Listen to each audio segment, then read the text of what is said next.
People deluded, I'm back again. Boy, it's a great time to be an Arsenal fan. Following our 6-0 victory against West Ham, we defeated Burnley 5-0, people. Bukayo Saka's gone back to basics with his hairstyle in the last couple of weeks, and he's getting better and better. 12 goals and 7 assists. Please don't talk on my star boy. Again, we ran riot. Plenty of goals and assists shared out between the boys. We've arrested our issues. It was total domination. We had 16 shots, 7 on target, and 5 goals, people. In our last 5 games, we've given up 1.7 expected goals. Apparently, we're giving the lowest average XG in the Premier League, for the statistics. We're the only team with a 100% record currently in 2024 in the Premier League. In our last 2 games, as I said, complete domination. 11 goals scored, 0 conceded, 1 shot allowed on target, and 37 shots, people. Against Burnley, we had 6 shots on target and scored 5 of those. So we're finding that cutting edge in the final third once again. Big up Declan Rice for being involved in the pre-build-up play. Martinelli owes us a couple of goals, but he set up Martin Odegaard, the class Weasian. What a player he is, people. And he drew praise from Mikel Arteta after the game. Let's be honest, for a while now, even before our form kind of took a turn for the better, Odegaard has been cooking. It's nice to see the captain is finally getting his fair plaudits. And again, it's a long way to go before he's mentioned in several conversations with several Arsenal players. But he is a top quality player with the potential, in my opinion, to be world class. And he is the closest thing we have to Ozil, Santi Cazorla, or Cesc Fabregas in terms of being majestic. Since 2022-23, most goals and assists, he's got 33. And he's actually taken this season off in that regards, kind of. We know he's operating slightly deeper. In fact, he has now been directly involved in 32 goals, 20 goals and 12 assists in the Premier League. Only 6 players generally in this period can lay claim to Odegaard. What a player. And you can see why Mr. Mikel Arteta made him the captain. And against Burnley, he was in fine form for chances, assists, distance, and passes in the final third. From one great left-footed player to another, Bukayo Saka, the star boy, the boy wonder, people. How dare they compare their wingers to him, right?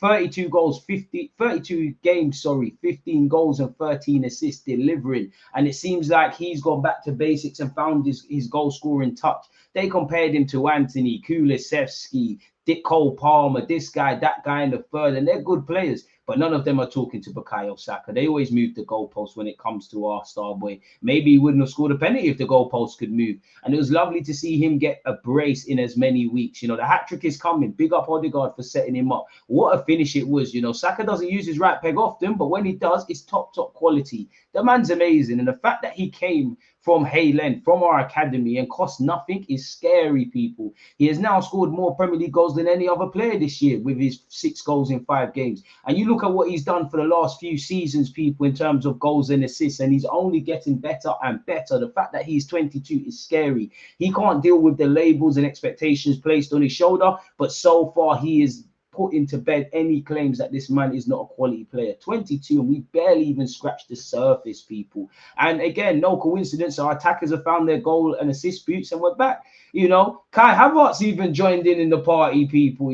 Shout out to Kai Havertz. Big up Kyriel as well. Also had a good game and had involvement. Maybe Bukayo Saka should tell his teammate Kai Havertz to shoot with his right peg even more. I couldn't believe he nutmegged the Burnley lad and scored with his weaker peg. Maybe our fortunes really are changing at Arsenal Football Club. And again, that's what you want to see, really. Most important thing is 3 points and, getting results on the board. We're doing what needs to be done. Trossard, who I felt could have had a couple in the Burnley game, managed to get on the score sheet as well. I've always described him as the best finisher at the club. He now has scored 4 goals in his last 5 Premier League matches, people. As I said, any coincidences, our attackers have found their goal-scoring boots, and we're back. In the Premier League so far this season, from 25 games played, we have 17 wins, 4 draws, and 4 losses, people. We've scored 58 goals, which is the second most in the Premier League.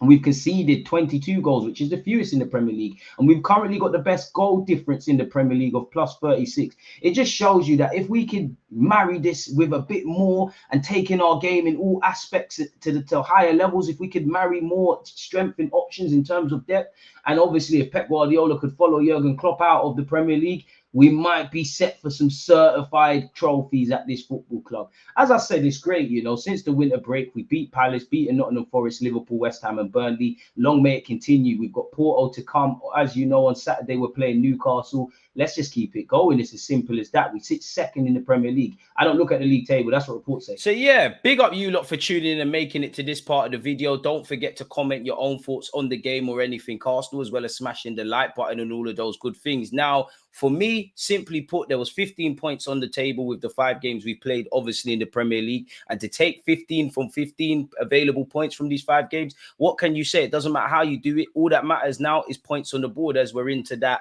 sort of business end of the season. I'm happy to see this turnaround. And do I think Arsenal are going to win the Premier League? I don't. Unfortunately, you've got the big bad bullies in Manchester City. Currently, Liverpool are top of the tree, whatever people have to say. They have 2 losses this season. So almost third in a 3-horse race. But what we can do is control the controllables. And what I mean by that is, A, winning games. And one does imagine, while there's many twists and turns, bumps and bruises. And I think one good thing that has generally been the case this season, and obviously in these last 5 games, highlighted in the last 2 against Burnley and West Ham, is injuries and thin depth. You know, when Mikel Arteta says we need to be a team that scores 100 goals, we're scoring the goals to show that that can be done. But could we do with reinforcements, which isn't here? You know, when he says we've got one of the finished squads, can you afford to have that? Where a team like Manchester City, with their wealth and strength in depth and a generational coach in Mikel Arteta's big homie, Pep Guardiola, I'm not sure. But what you can do is control your controllables, which is winning games, putting in the best performances,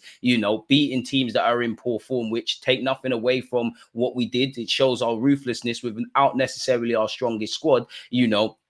Burnley's form has been on the floor this season. West Ham, when we played them, the last time they actually won was against us at the Emirates. A bit of revenge there. So we've been winning the games. If we can marry how we play against the top 6, where we could have done better against Spurs and Chelsea, with winning games that we need to win, which should have been, you know, Aston Villa, regardless of their form, Newcastle away, regardless of their form, definitely West Ham at the Emirates, the 2 games against Fulham, you know, home and away, big up Fulham for taking 4 points of us, kind of shows us that at times we make it harder for ourselves. And that's what I mean. If it's them kind of things, if we can eradicate those things from our game and just get even more points on the board where you've got City and Liverpool, everything counts, that's great. Us winning the game at the weekend, there's not going to be too many times a team like Manchester City, as you lot know, are going to drop points this season. And I won't go as far as to say, you know, the Chelsea boys did us a favor, but, you know, you are at that stage where you want City to lose, and if they can't lose, draw. You know, City, everybody knows they're going to keep going. So when you take points, you leave it up for discussion. I think it's a big ask, you know, it's a big ask. I personally don't feel there's too many times this season we can drop points. I feel this is the most pivotal point in our season. We might look back at December and say that's where things were won and lost, but I personally feel against Newcastle, Brentford, you know, we've got Chelsea, and there's probably a couple of other games, Sheffield United away. We need to take maximum points going into the City game at the Etihad, where it'd be great to come away with 3 points. Last time we did that, Santi Cazorla and Francis Coquelin were our midfield partnership. If you can't win, don't lose. I do think we're into that scenario where it comes for fighting for a league title that it is a bit out of our hands. I do think we've given ourselves a lot to do, but, you know, we have kind of changed the sentiment around our club, you know, from August to towards that, you know, the end of the year where it kind of went sour. We was ticking along, we was in the conversation, then it became all doom and gloom, we're out of it, blah blah blah. And I'm not saying we in or aren't out of a title race and things, but with 5 wins out of 5, and in the fashion we've done it against West Ham and Burnley, the narrative starts to change. Fans become a bit more optimistic, and crucially, Mikel Arteta and the boys, as I said, I don't think we can win the league, but all we've got to play for is the champs, which I'm more optimistic on winning the Premier League than the champs. So that tells you everything.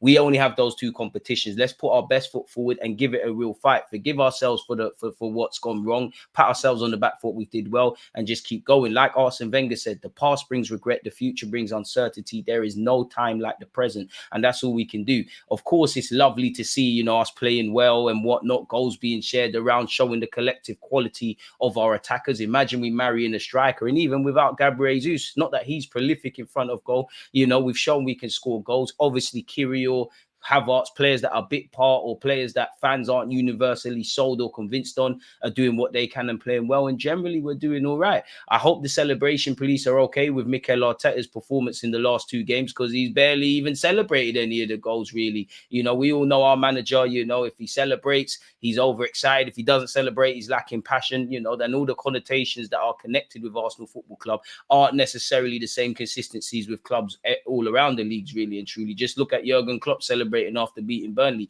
Take nothing away, because you should be able to do these things, but it is what it is. On that note, though, please let me know your thoughts in relation to the game, individual performances. What do you think is going right and going wrong? Smash the like button, comment, subscribe, turn on your notification bell. Stay safe, stay blessed, and until we link up again, peace.